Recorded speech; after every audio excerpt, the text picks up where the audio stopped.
हम शादी कब कर रहे हैं? कोई ट्रैफिक में ये बातें पूछता है क्या?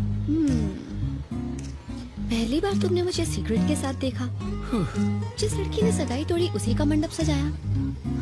लो शुगर होने के बावजूद मुझसे इतना प्यार किया। हमारी लव स्टोरी तो सबसे बहुत अलग समझ है ना? गया। घर आके मेरा हाथ मांगो। नहीं, इतनी जल्दबाजी ठीक नहीं है। करेक्ट। ऐसे मामलों में फैसले सोच समझ कर करने चाहिए। हाँ, आज सोचो और कल आ जाओ। बहुत टाइम दे दिया सुबह लक्ष्मी। समीरा। ओके समीरा जी।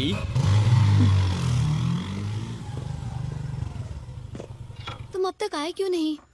ट्रैफिक में फंसा हूँ और 2 घंटे लगेंगे। पापा से कहो अपने दामाद का इंतजार करें। ओके। बस पहुंच रहा हूँ। हेलो। शौक लगा क्या सुबह लक्ष्मी जी? इरिटेट मत करो बनी जी। ठीक है, इरिटेट नहीं करता तुम्हारे पापा से। पहले ही लो शुगर का लोचा है, मिठाई मत खाओ। मेरे मम्मी पापा ऐसे ही बात करते हैं। ओह, तो ये है वो। मेरी हालत उस चूहे जैसी थी जो शेर की गुफा में साइट सीइंग करने जाता है। मैंने अपने दोस्त से कहा कि उसकी बेटी का रिश्ता इससे तोड़ दे और मैं इसे अपनी बेटी दूं। समीरा आपकी बेटी है, पता नहीं था। पता होता तो। यहाँ नहीं आते, यही ना? बनी बहुत अच्छा लड़का है पापा। पिता का कर्ज उतारने के लिए इसने सारी प्रॉपर्टी बेच दी। ऐसी बेवकूफी से इम्प्रेस होने की कोई जरूरत नहीं। मैं ही नहीं, पल्लवी भी इससे शादी करना चाहती थी। मैंने नहीं सोचा था कि ये जनरेशन इतनी नासमझ होगी। इंसान पैसा कमाने के लिए ही बना है।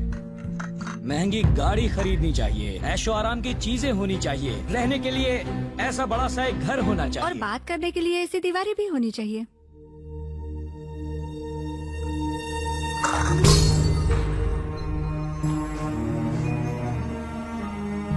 मेरे हाथ से छूटकर ये चाय का कप गिर गया। अपनी माँ से कहो कि इसे साफ कर दे। तुम क्या कह रहे थे? आपको बनी क्यों नहीं पसंद है पापा? मैं समझ नहीं पा रही। लड़का जवानी में दारू पिए, सिगरेट फूंके या ड्रग्स ले, मुझे कोई प्रॉब्लम नहीं। हम उसे रिहैबिलिटेशन सेंटर भेजकर उसका इलाज करवा लेंगे। लेकिन इस लड़के की बीमारी का कोई इलाज नहीं है। कौन सी बीमारी? अच्छा बनकर भलाई करने की बीमारी। ऐसे लोग अपना सब कुछ दान करके जिंदगी भर फकीरों की तरह रहते हैं। समीरा वैसे ही बहुत प्रॉब्लम्स है। तुम्हारे पापा से बहस नहीं करना चाहता। तुम मुझे चाहती हो तो मेरे साथ चलो, मैं तुम्हें इसी वक्त अपने साथ ले जाऊंगा। शाबाश। तुम्हारे पिता के मरने के बाद भी कोई उनके बारे में कुछ नहीं कह सकता और तुम मेरे सामने ही मेरी बेटी को ले जाने की बात कर रहे हो। क्या यही है तुम्हारी वैल्यूज? तुम सिर्फ ढोंग करते हो। तुम शायद नहीं जानते, तुम्हारा बाप एक बहुत बड़ा चीटर था। उस वक्त अगर हाथ में चाकू होता तो इसका खून करके शमशान पहुंचा देता और खुद जेल की सलाखों के पीछे होता। मेरा बाप नहीं, मेरे पिता का ही है। अगली बार उनका नाम लेने से पहले 2 बार सोचिएगा। आजकल तो मैं उनका नाम दिन में कई बार लेता हूँ बेटा, ये सोच कर के कैसे उन्होंने मुझे टोपी पहनाई। वो मदद करना जानते थे, किसी को फंसाना नहीं।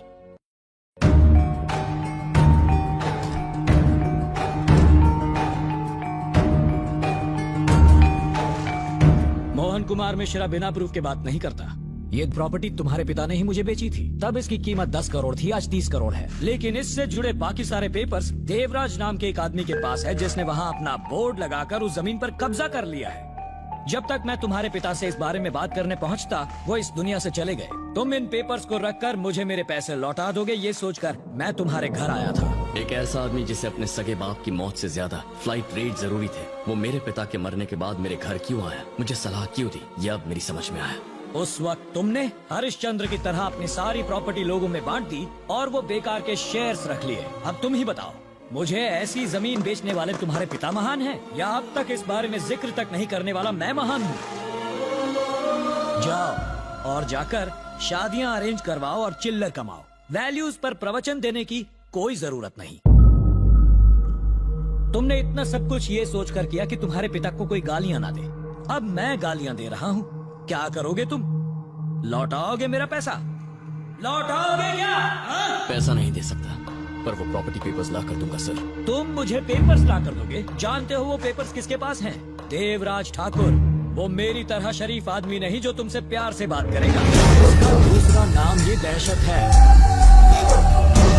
आसपास के 21 गांवों में उसी का राज चलता है।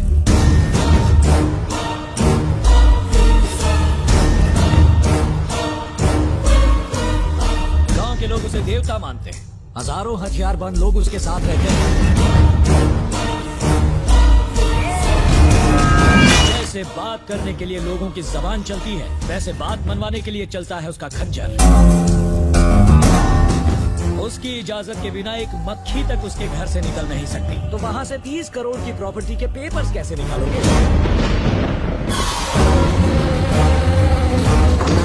भले ही रावण के 10 सर थे, उसके साम्राज्य की राक्षस रक्षा करते थे। अशोक वाटिका कहाँ थी किसी को नहीं पता था, लेकिन वहां पहुंचने के लिए भगवान राम ने रास्ता ढूंढ ही लिया। मैं वो पेपर्स लेकर आऊंगा। आज से ठीक 4 हफ्ते बाद उस लैंड का मुआयना करने बैंक ऑफिसर्स आएंगे। तब तक पेपर्स ला पाओगे? हाँ, ले आऊंगा। ठीक 4 हफ्ते बाद। 1 महीना। आज 21 तारीख है। अगले महीने की 20 तारीख तक। अभी दोपहर के 12 बजे। अगले महीने की 20 तारीख को पेपर्स ठीक 12 बजे आपके हाथों में होंगे। अगर तुम पेपर्स ले आए तो वादा करता हूँ तुम्हें अपना दामाद बनाऊंगा। मेरे पापा की तस्वीर पर हार चढ़ाना पड़ेगा और सॉरी कहना पड़ेगा।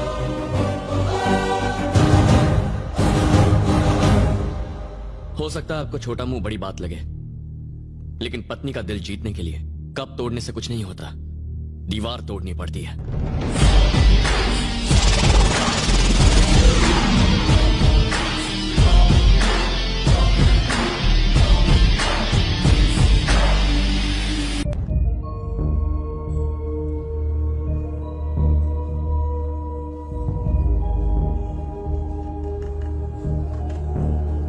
तेरे पिता ने नुकसान उठा के वो जमीन बेची। मोहन कुमार ने अपनी मर्जी से खरीदी।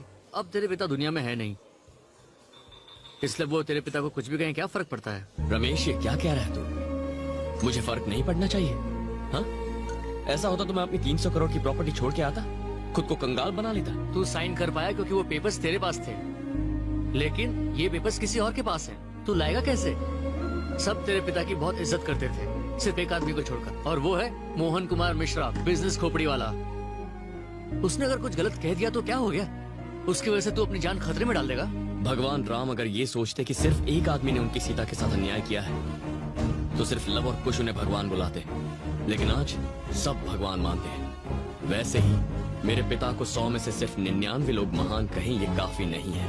100 के 100 लोगों को कहना चाहिए, भले ही 100वां आदमी बिजनेस खोपड़ी वाला मोहन कुमार मिश्रा ही क्यों ना हो, उसे भी ये बात माननी ही पड़ेगी। अगर तू मेरी कुछ मदद कर सकता है तो बता, क्योंकि मैं पीछे नहीं हटने वाला हूँ। अरे रुक, बताता हूँ। मैं देवराज के जीजा को जानता हूँ। उसका घर गांव में मेरे घर के पास ही है।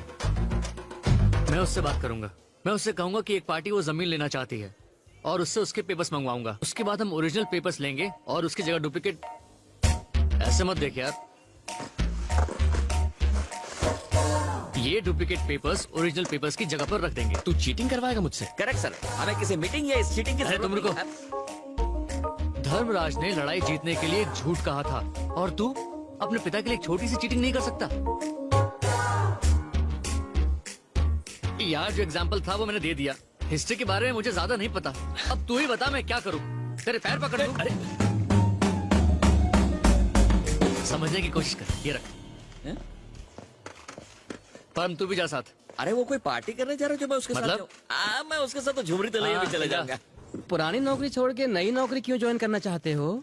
मैंने छोड़ दी कहूंगा तो एटीट्यूड लगेगा। उन्होंने मुझे निकाल दिया सर। ये तो सत्यमूर्ति की कंपनी है ना? हाँ वही। वो तो बड़े अच्छे लोग हैं। अच्छे नहीं, बहुत अच्छे। अगर तुम उनके साथ काम नहीं कर पाए तो दूसरों के साथ क्या खाक काम करोगे? माफ करो भाई, ये लो अपनी फाइल और जाओ यहाँ से। अरे जाओ।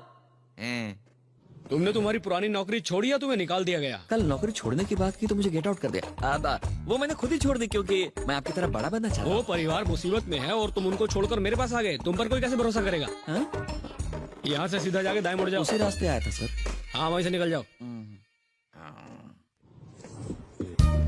ओ सर, मैं रख देता हूँ।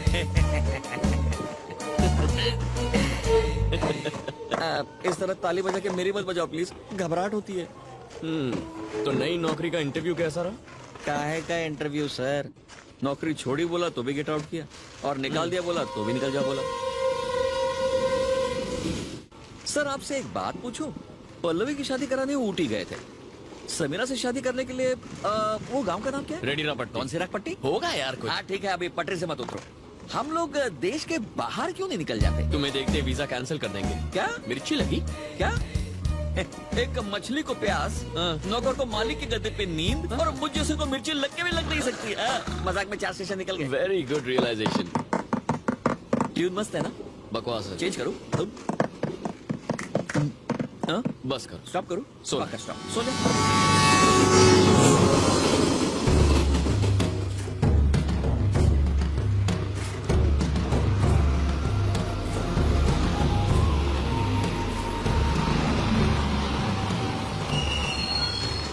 रेडीरापट्टी आ गया, उतरो उतरो।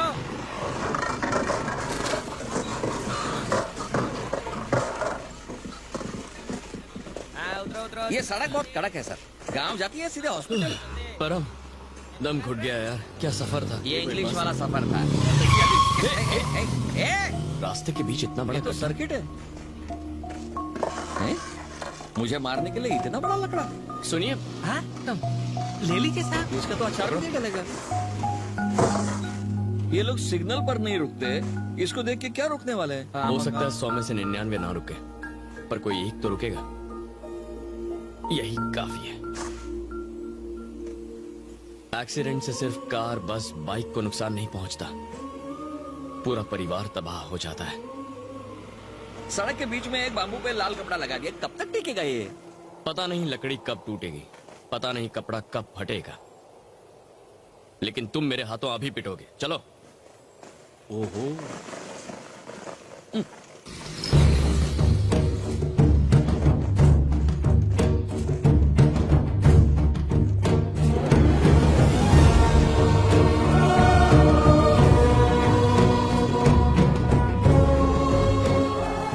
दोनों घर तो दिखने में बिल्कुल सेम है। देवराज का घर कौन सा है और उसके जीजा का कौन सा?